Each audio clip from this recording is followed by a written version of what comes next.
You are not your trauma. You are not your trauma. Someone told you long time ago what you were.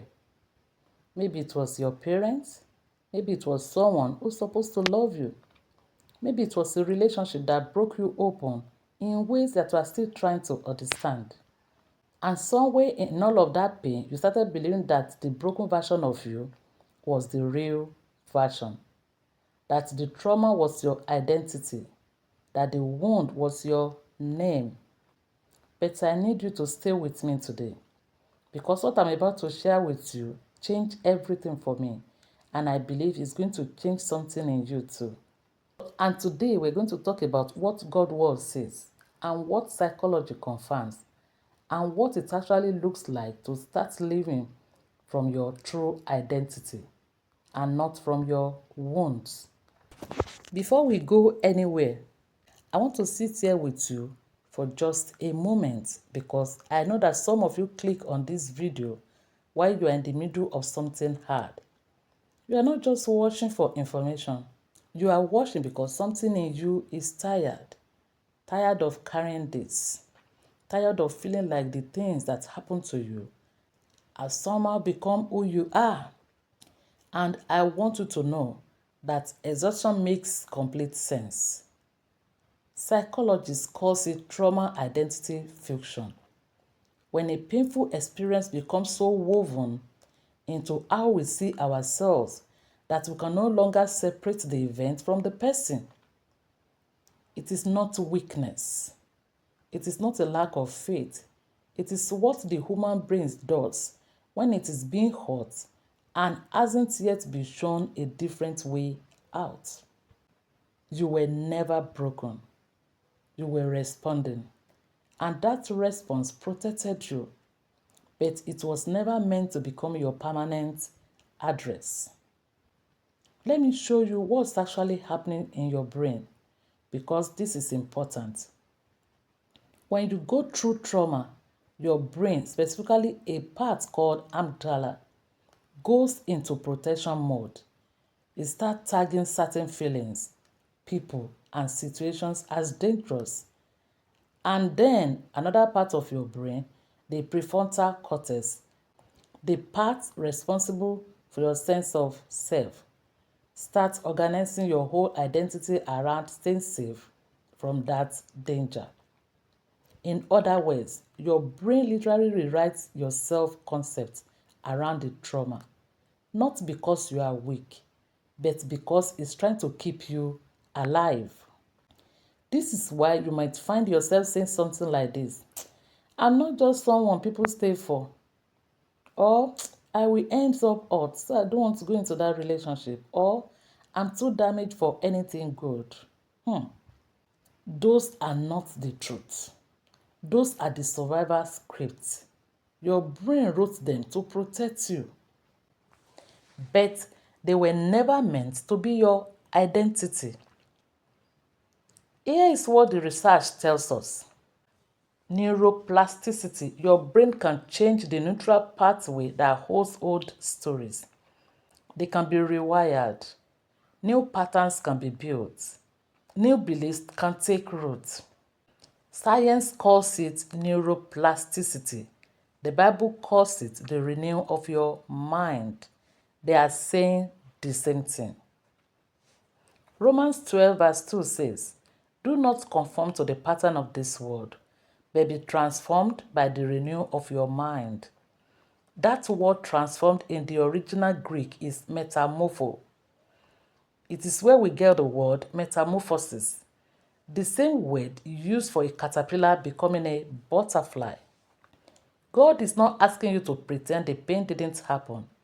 He's not asking you to perform wholeness you didn't feel yet. He's inviting you into transformation, a renewal that happens from the inside out. And here is what I love about this. God doesn't start with your behavior. He starts with your mind, with how you see yourself, because he knows that what you believe about who you are will determine everything else. In Isaiah chapter 43 verse 1, it says, I have called you by name. You are mine. Not you are your past. Not you are what happened to you. Not you are the version of yourself that learned to survive in pain. You are his. That is your name.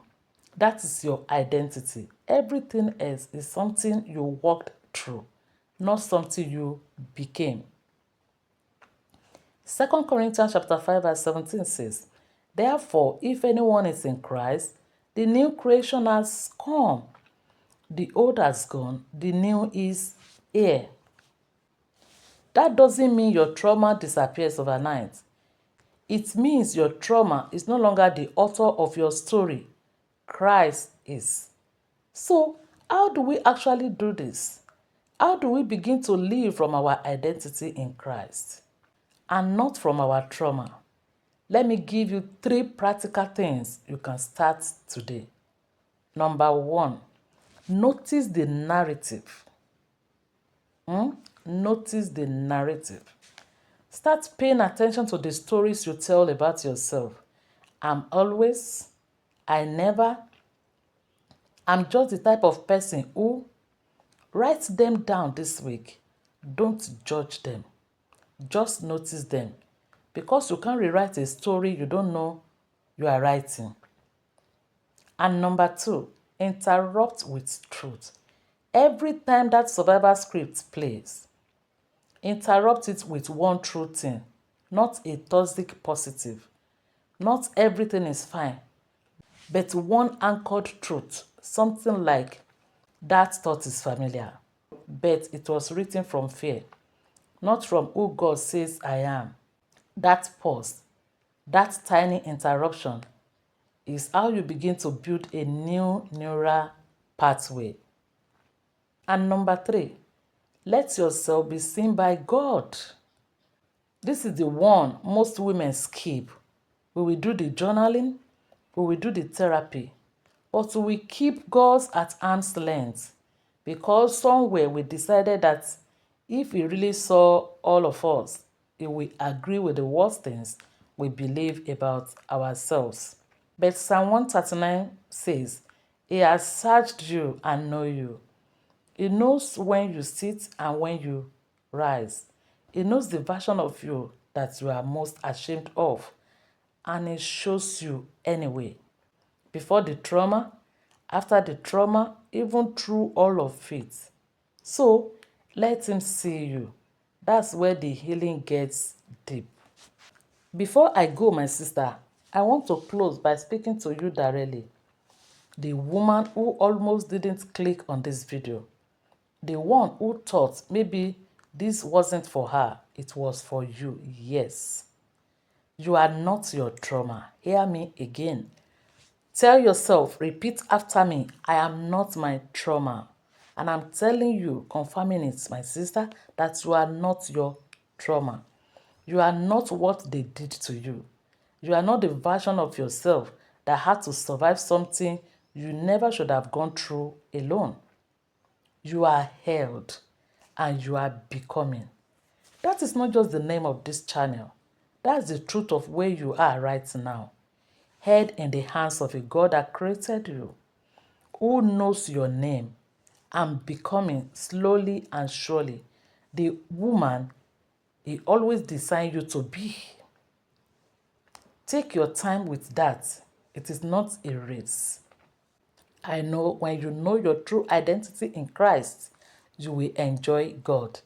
He has designed you for success and not for trauma. If this video touched something in you, share it with a woman who needs to hear it today. Subscribe, like, comment under the video so that we can keep walking the journey together. Once again, leave a comment below, even if it is just, I need this. I read every single one. I will see you in the next video. Let me tell you, my sister, once again, you are loved, you are ahead, and you are becoming. See you at the top. I love you. Shalom.